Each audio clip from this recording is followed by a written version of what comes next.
Okay, so here's a quick introduction to my new oscilloscope, handheld, the one that I said I was going to get. I just got, so I've been playing with it, getting used to it, doing some testing on this coil, a reactor coil.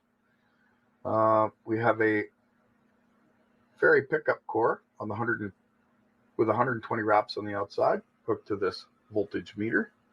We have our regular dual pulse circuit, and we're pulsing at 10,000 hertz, 20 volts per pulse square wave on both channels.